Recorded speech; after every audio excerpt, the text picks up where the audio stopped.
আল্লাহ তাআলা আমাদের দোয়া কবুল করবেন না এটা কেন? আমরা তো শ্রেষ্ঠ নবীর শ্রেষ্ঠ উম্মত, তাহলে কেন আল্লাহ তাআলা আমাদের দোয়া কবুল করবেন না? যেখানে আল্লাহ তাআলা ইবলিসের দোয়া কবুল করেছেন, ফেরাউনের দোয়া কবুল করেছেন, তাহলে কেনই বা আল্লাহ তাআলা আমাদের দোয়া কবুল করবেন না? আল্লাহ তাআলা ইবলিসের দোয়া কবুল করেছেন। এর আগেই আমি বলেছিলাম, ক্বালা আনযিরনি ইলা ইয়াউমি ইউবআসুন। আল্লাহ তাআলা তাকে প্রধান চারটি ক্ষমতা দিয়েছেন, চারটি দরখাস্ত তার দোয়া আল্লাহ তাআলা কবুল করেছেন। প্রথমত কিয়ামত পর্যন্ত হায়াত তাকে দিয়েছেন, কিয়ামত পর্যন্ত রিজিকের ব্যবস্থা করে দিয়েছেন। সে যেন মানুষের আরাম হতে পারে এই দোয়াও আল্লাহ তাআলা কবুল করেছেন। সে যেন মানুষের রক্তে রক্তে শিরায় উপশিরায় বিচরণ করতে পারে এই দোয়াও আল্লাহ তাআলা কবুল করেছেন।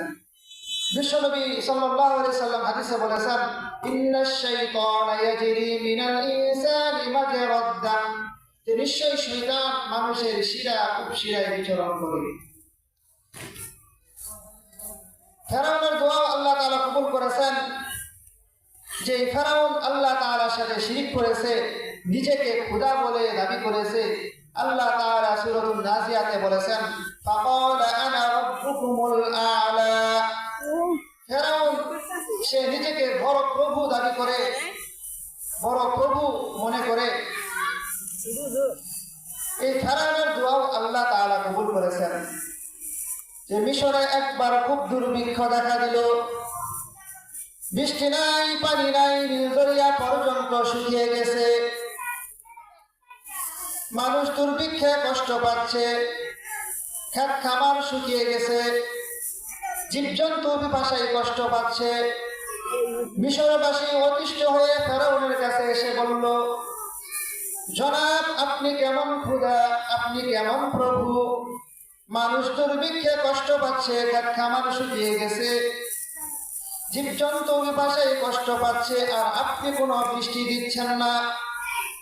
ফেরাউন বলল, আচ্ছা ঠিক আছে, যাও, আগামীকাল বৃষ্টি হবে। পরের দিন ফেরাউন শাহী টুপি মাথায় দিয়ে ঘোড়ায় সওয়ার হয়ে এক পাহাড়ের কাছে গেল। ঘোড়া থেকে নেমে পাহাড়ের গুহার মধ্যে ঢুকে পড়লো। গুহার মধ্যে ঢুকে শাহী টুপি ফেলে দিয়ে মাথায় মাটি মেখে আল্লাহ তাআলার কাছে দোয়া করলো, হে